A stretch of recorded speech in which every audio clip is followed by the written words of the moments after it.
The letter did not come with music or ceremony. It arrived as a soft chime on Nora's data pad at 6 in the morning, while she was eating cold rice from a bowl she had forgotten to heat. She read it once. Then she read it again. Then she put the bowl down very carefully, as if the floor might not be trustworthy. She had been selected for the Concord trials. Not recommended. Not suggested. Selected. There was a difference, though no one had bothered to explain it to her yet. Nora had been studying at the Galactic Concord Academy for 11 months. The academy sat on orbital station Lethdara, a structure so large it had its own weather systems in the agricultural rings. There were over 40,000 students from 31 species.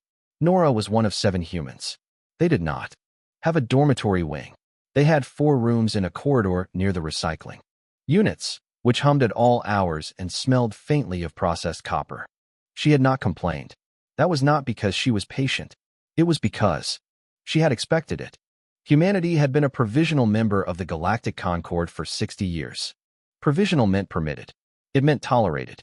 It meant that humans could attend the academy, take minor administrative posts, and sit in the back rows of council proceedings without speaking. It meant that if a human colony world was threatened, the Concord was not legally obligated to help. It meant that the word welcome had a footnote, and the footnote was 60 years long. To move beyond provisional status, a species had to pass the Concord trials. The trials were 3 stages of evaluation, each harder than the last.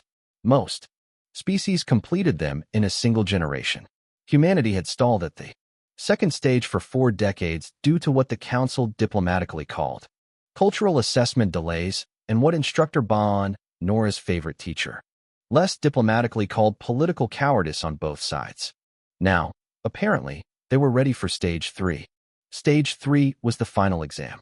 Nora folded the letter, put her pad in her bag, and went to her first class of the day. She did not tell anyone. She was not sure what she would say. Her roommate Raya found out anyway. Raya was Suvari, which meant she had a low-level empathic sense that she had absolutely no control over when she was startled. She walked into the room that evening, looked at Nora sitting on the bed, and immediately said, "Something happened to you." Nora showed her the letter. Raya read it standing up. She had 4 fingers on each hand, and she pressed all 8 of them together when she was thinking hard, which she did now. "They picked you," she said. "Apparently." "Why you?" Nora had wondered the same thing. She had asked Administrator Fell, who handled Human Student Affairs, earlier that afternoon. Fell was a small all-even with careful eyes and an even more careful voice. He had told her the selection system identified the most representative human candidate from the current enrolled cohort. Not the highest scoring, not the most decorated, the most average, the one whose profile matched the median across the widest range of measured human traits. They had chosen her because she was the most human they could find. She told Raya this. Raya pressed her fingers together again. "That is either very logical," she said slowly, "or very insulting." "I think it's both," Nora said. She went to see Instructor Bon the next morning. Bon was Divhari, tall and thin, with a habit of standing near windows even when there was nothing outside them but the dark between stars. He studied human civilizations. He had written 4 books about them.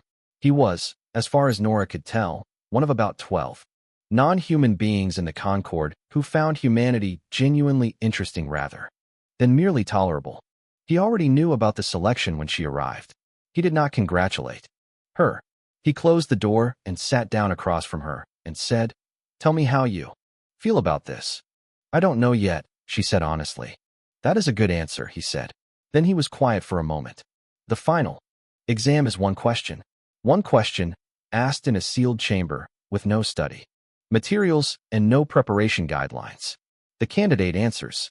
The answer is reviewed by the full council and the senior examiners. It has never failed a species, but it has also never fully satisfied the original intent of the founders, as far as anyone can tell." "What does that mean?" Bon looked out the window at the dark. "It means everyone passes," he said. "But no one truly answers." Nora thought about that for the rest of the day. At dinner she sat with Raya and 2 other human students, a boy named Dav and a girl named Priya. Neither of whom she knew well. They had heard. Most of the table was quiet. Dav said. He thought it was good news. Priya said she hoped Nora had been studying. Nora said she had not known to study. The table went quiet again. That night, before she slept, Nora lay in the dark and thought about the words Bon had used. Never fully satisfied. She turned them over like stones in a riverbed. There was something underneath them. She could feel its shape without being able to see it yet. She reached for her pad and typed a single note to herself. It said, "Find out what the question actually is." Then she put the pad down and closed her eyes, listening to the low hum of the recycling units through the wall, which had stopped bothering her months ago, and now sounded almost like home. Nobody used the physical archive anymore. That was the first thing Nora noticed. When she pushed open the heavy door on sublevel 9, the lights had been set to minimal power. The shelves were deep and quiet. Dust had gathered on the reading tables in a thin, even layer, like snow that had forgotten to melt. She was the only person in the room. That suited her fine. Nora had spent 3 days trying to prepare the normal way. She had attended. All-Yevon academic named Dresser walked her through the history of the Concord trials using a holographic timeline and a very confident voice. Dresser told her the final exam tested civilizational maturity. He told her the review panel valued coherence, historical grounding, and alignment with Concord values. He told her to think carefully about humanity's contributions to the known galaxy and be prepared to speak about legacy. He never told her what the question was. When she asked, he smiled in the way that meant the conversation was ending. The question will be clear when you are in the chamber, he said. Every species has found it straightforward. Nora did not find that reassuring. She found it suspicious. So she came to the archive. She pulled records on every species that had taken the final exam over the last millennium. There were 41 of them. 41 sealed verdicts, each containing a summary of the candidate's answer and the council's assessment. The actual question text was not included in any of them, but the answers, even in summary form, told her something. Every single one was about legacy.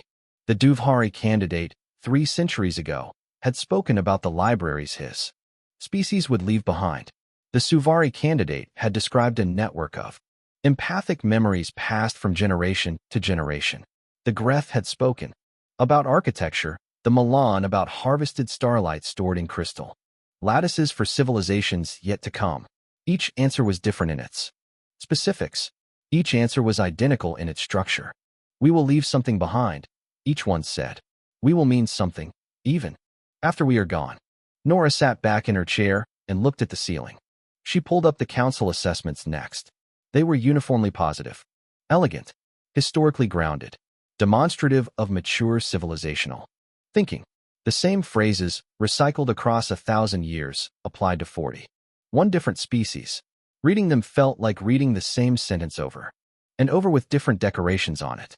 She was still sitting there 2 hours later when Instructor Bond found her. He stood in the doorway for a moment, looking at the piles of records around her, then came and sat across the table. I had a feeling you would end up here, he said. Did you know all the answers follow the same pattern? She asked. I suspected, he said carefully. That means they're all answering the same way, which means they either all arrived at the same truth, or they all learned what was expected and delivered it. She paused. Which one do you think it is? Bond was quiet for a while. Outside the archive, the station hummed. I think, he said slowly, that the Concorde has been giving good marks to answers that are correct without being true. He looked at her. I also think that you should not say that to the review panel. He advised her to study the approved frameworks, to construct her answer around legacy, contribution, and civilizational purpose, to give them the shape they were expecting and fill it with human specifics. It was the safe path, the guaranteed path. Nora nodded and said she would think about it. After he left, she kept searching. Near the bottom of a miscategorized shelf, she found a data chip labeled only, with a catalog number. It contained fragments from pre-Concord philosophical texts, mostly corrupted beyond reading. One fragment, about 60 words long, had survived intact. It was from a species whose name did not translate cleanly. The attribution just said, Founders Adjacent Civilization, status extinct. The fragment said, the question was not written to ask what you would build. It was written to ask what you would do when building was no longer possible. Most will answer the first. We have been waiting for someone to understand the second. Nora read it 4 times. Then she sat very still for a long while, the archive quiet around her, the lights low, dust settling on every surface that no one ever touched. She thought about what humans did when there was nothing left to build. When the wars had burned everything and the recovery was too far away to see. When the reasons ran out. She thought about what they did anyway. She did not write it down. She did not need to. It was not the kind of thing you forgot once you had thought it clearly enough. She turned off her reading panel, put the data chip back where she had found it, and walked out of the archive. In the corridor, the station lights were bright again, and students moved past in their dozens, talking, arguing, living their ordinary days. Nora walked through them with something new sitting quietly in her chest. Not confidence, not a plan, something closer to recognition. The broadcast screens went live at the 9th hour. Every student in the academy could watch the pre-exam ceremony from wherever they were. Most gathered in the common halls, sitting on benches and floor. Space, pressed together in a way that briefly erased the usual distances between species. Raya sat beside Nora in the East Hall. Around them, students from 8 different worlds leaned toward the screens with the focused attention that only public ritual could produce. The candidate's name was Orith. He was young for a Duvhari, though Duvhari age in ways that are hard to read. From the outside, he had long gray fingers and stood very straight. When he walked into the examination hall in his formal ceremonial clothing, the students around Nora made soft appreciative sounds. He was composed. He was exactly what a candidate was supposed to look like. Assessor Drell read the formal preamble from the front of the hall. Drell was the senior examiner, an Oluvan elder with 4 arms and a voice that sounded like a decision being made. He spoke about the weight of the trials, the history of the Concord, and the responsibility carried by every candidate who entered the chamber. His words were careful and ceremonial and said very little. Then Orith entered the sealed chamber, and the broadcast cut to the waiting hall. The clock ran on the screens. 11 minutes and 40 seconds later, Orith walked out. He looked serene, not relieved, not triumphant. Serene, the way a calculation looks serene when every variable resolves cleanly. The hall filled with noise. Students stood. Raya pressed her fingers together and said nothing. The review would take 3 days. It took 2. Counselor Veth made the announcement from the Grand Assembly Hall.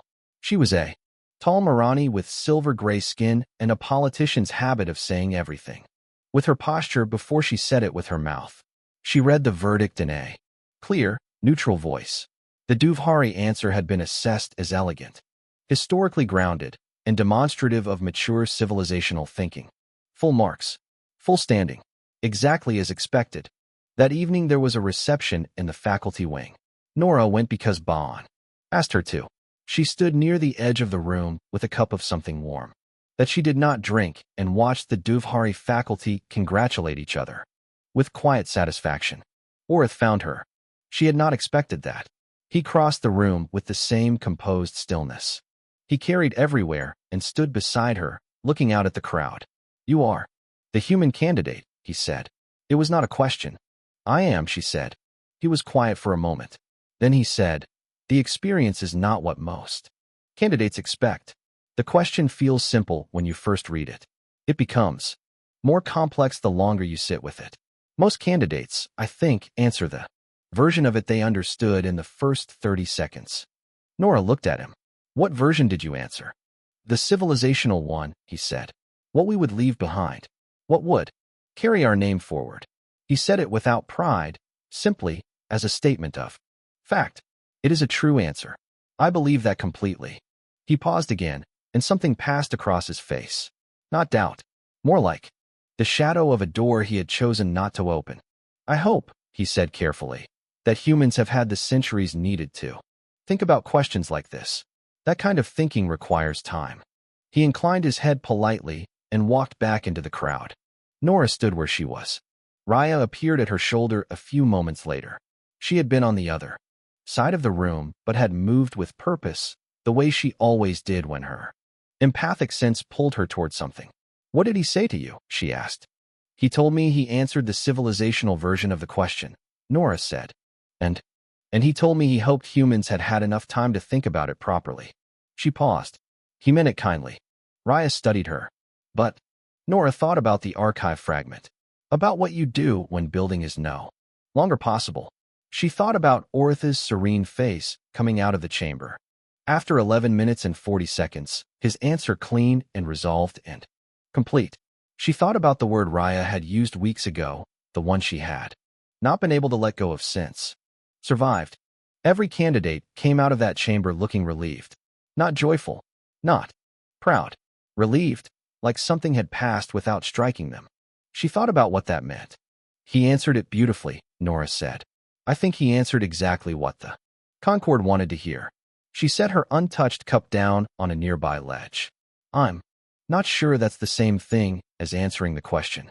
Raya looked at her for a long moment with the careful expression she wore when her empathic sense was showing her something she was not sure how to name. "Nora," she said quietly, "what are you going to do in that chamber?" Nora picked up her bag from the floor and slung it over her shoulder. "I'm going to answer the question," she said. "The actual one." She walked out of the reception and into the quiet of the corridor and did not sleep that night and did not need to. They gave her gray ceremonial clothes that did not fit. She put them on anyway and stood in the preparation room off the main hall while Administrator Fell checked her identification and Assessor Drell reviewed the formal preamble he would deliver in front of the assembled faculty and senior students. Drell read it without looking at her. It was a practice procedure. She was one step in it. The hall was full when she walked out. Fuller than she expected. She had thought most students would skip the human exam the way you skip a formality, the way you attend only the things that matter. But the hall was nearly at capacity. She did not know if they had come out of curiosity or obligation or something she could not name. Drell's voice carried cleanly through the space. He acknowledged humanity's provisional status. He noted the historical significance of the occasion. Then, in the careful language of someone who had done this 41 times before, he made clear what failure would mean. Non-candidate status. 2 generations. The footnote on humanity's welcome would become permanent. Nora listened to all of it without looking at the crowd.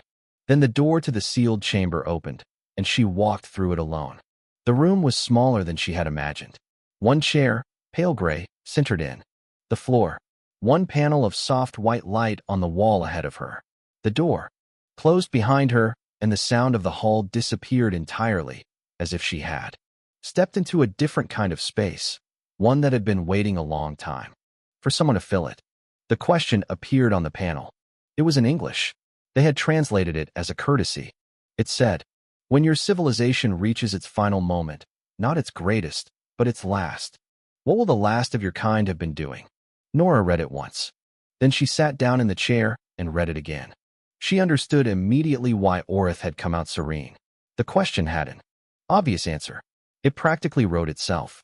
You would say that the last humans would be transmitting knowledge into the dark, sending out signals, preserving records, doing something worthy of memory, something that justified the whole long effort of existing. That was the answer the Concord had been reading for 1,000 years. That was the answer that got you full marks and a ceremonial handshake, and the words elegant and historically grounded applied to you like paint. She did not give that answer. She thought about her grandmother instead. Her grandmother had lived in a small house on a hillside in a region that had been flooded twice and burned once in her lifetime. In the last year before she died, she had planted a vegetable garden in the back. Not a large one. 6 raised beds.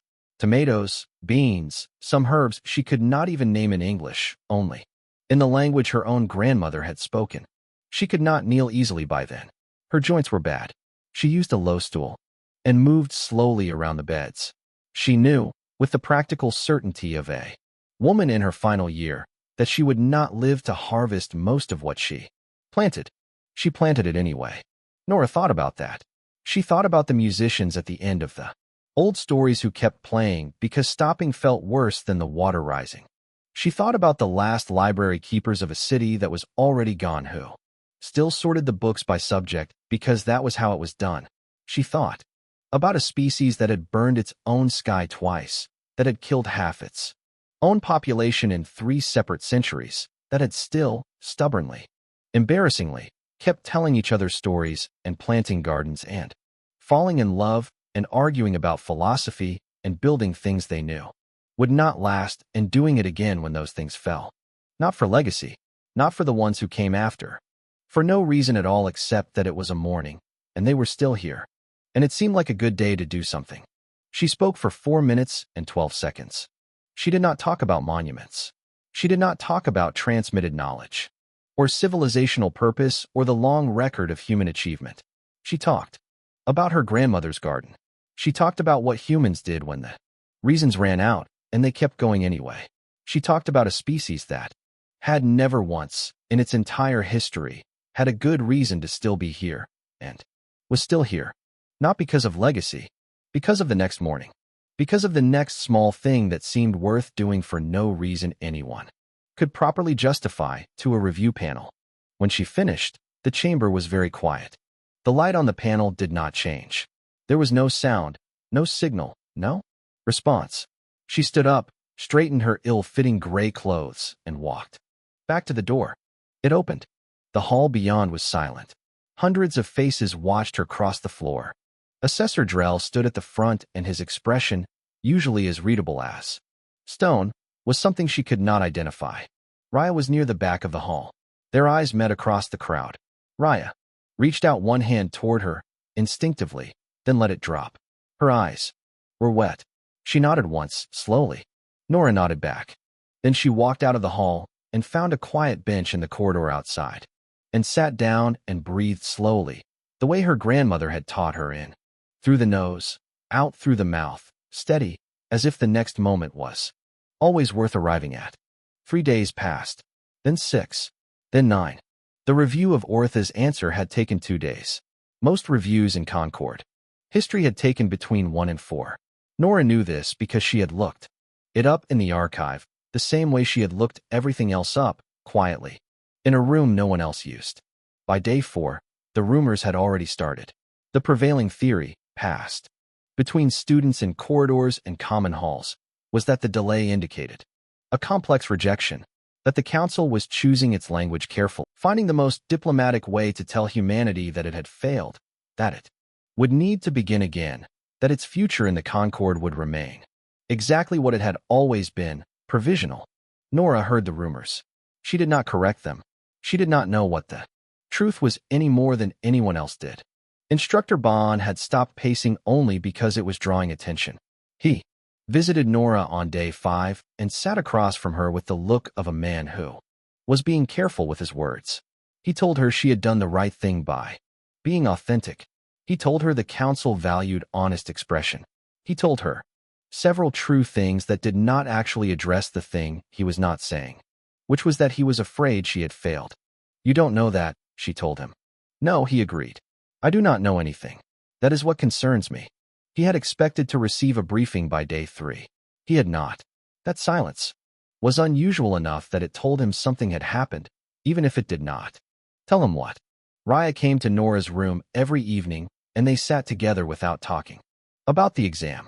They talked about other things, what they would do after the term ended, whether the dining hall would ever serve anything warm in the morning, the kind of conversation you have when you need the ordinary world to keep being ordinary for a little longer.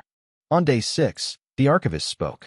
Nora learned about it the way the rest of the academy did, by walking past a corridor screen and seeing text appear on it that had not been there before. The same text appeared simultaneously on every screen in the station. She stopped walking and read it.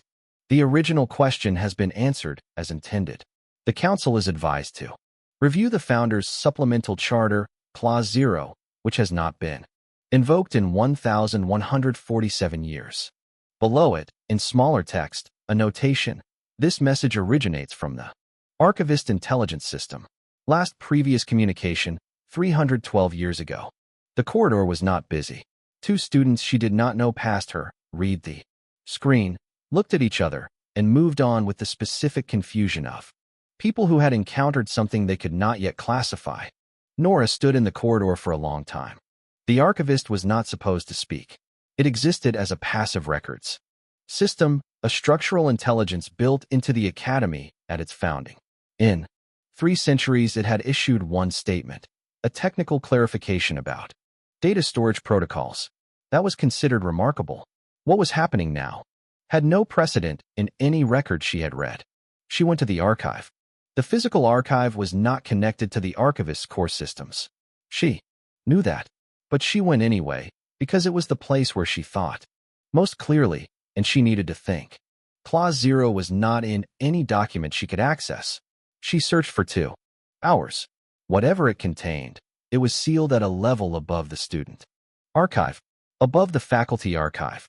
She found only a single reference to its existence, in a footnote to a footnote, in a procedural document from the first year of the modern Concord. The footnote said, Supplemental Charter. Clause 0 reserved for invocation upon specific examination outcome. C. Sealed record CF0. The sealed record CF0 was not accessible to her. She closed her panel and sat in the quiet archive and let herself understand the shape of what was happening, even without the specific words. Something the founders had written for a specific moment had just been woken up, a provision that had not been used in over 1,000 years, a clause that had been sitting, sealed and waiting, since before any living member of the Concord had been born, waiting for a specific answer. She thought about the fragment she had found weeks ago. We have been waiting for someone to understand the second, not the civilizational answer, the other one, the one no species had given in 11 centuries, the one she had given. She was still sitting in the archive when Raya found her again. Raya did not ask if she was all right. She sat down beside her and said, quietly, the entire faculty wing is in emergency session. Fell has not left his office in 2 days. She paused. I heard someone say Counselor Veth looks like she ate something disagreeable. Despite everything, Nora almost smiled. What does Clause 0 say? Raya asked. I don't know yet, Nora said. But I think we are about to find out. She pushed back from the table and stood. They sent a summons to my room 20 minutes ago, not to a verdict chamber. She picked up her bag. To the archivist's core room. Raya stared at her. That room has never been opened to a student. I know, Nora said. She walked out of the archive and toward the lower levels of the station. And the lights in the corridor seemed, for the first time in 11 months, to be pointing in the right direction. The door to the archivist's core room was set into the lowest level of the station, behind a corridor that the standard maps did not show. A junior administrator led Nora there in silence, clearly uncertain what to make of the task he had been given, and then stood outside the door as she went in alone. The room was not what she expected.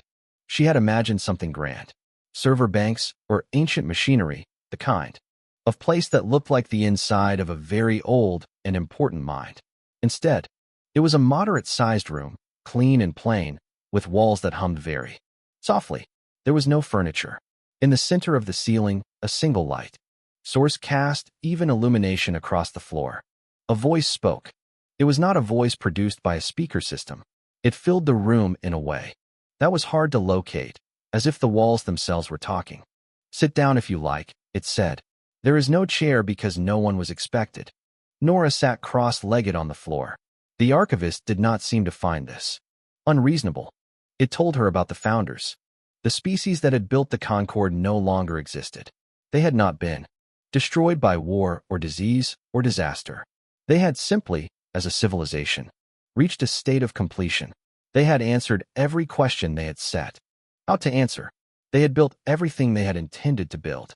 And when they found themselves with nothing left to reach for, they had stopped, quietly and collectively, the way a fire stops when there is nothing left to burn. They had seen it coming. They feared the trait was not unique to them, that any civilization given enough time might reach that still point and cease. They built the Concord so something would continue. They wrote the final exam. So the Concord would only fully welcome species that would not do what they had done. The expected answers about legacy and monuments passed. They showed civilizational maturity. but they all assumed a species would keep going, because it had something to leave behind. The founders had not wanted a species that continued for reasons. They had wanted a species that continued regardless.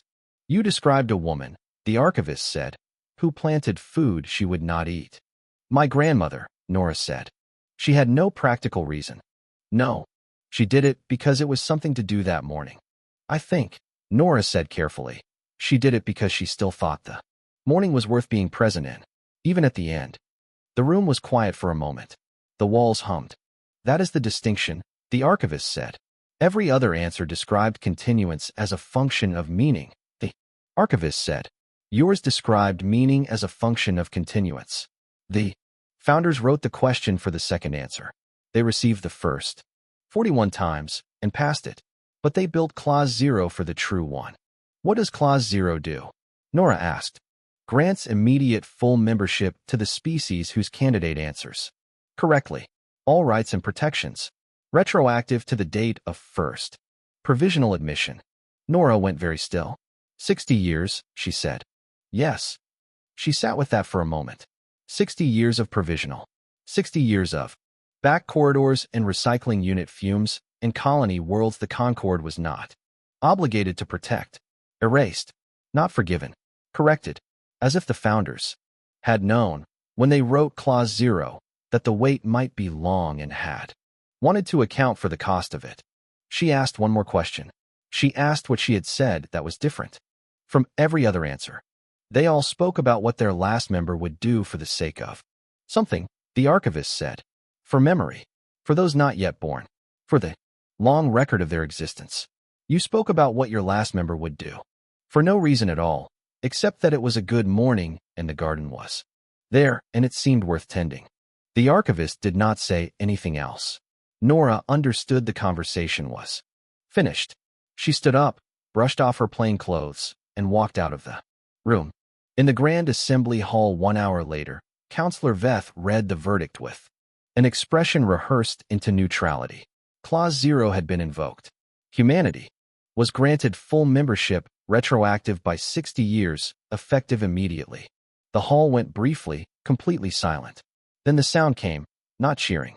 Exactly, more like the release of a long-held breath across hundreds of lungs. Raya found her in the crowd and said nothing, just put her 8-fingered hands around Nora's one hand and held on. Bon reached her a few minutes later. He looked like a man who had been told something that rearranged what he thought he knew about the universe and was still deciding how he felt about it. He asked, quietly, what she had said in the chamber. What was the answer that had changed everything? Nora thought about it for a moment. I talked about my grandmother's garden, she said. He stared at her. That was it. That was it. He opened his mouth, then closed it. Then slowly he began to smile. The uncertain smile of someone beginning to understand a joke they were not sure was a joke. And somewhere in the lower levels of the station, in a plain room with no furniture and walls that hummed very softly, the archivist added one final notation to humanity's permanent file in the Concord record system. It had not written anything new in 3 centuries. It chose its words with care.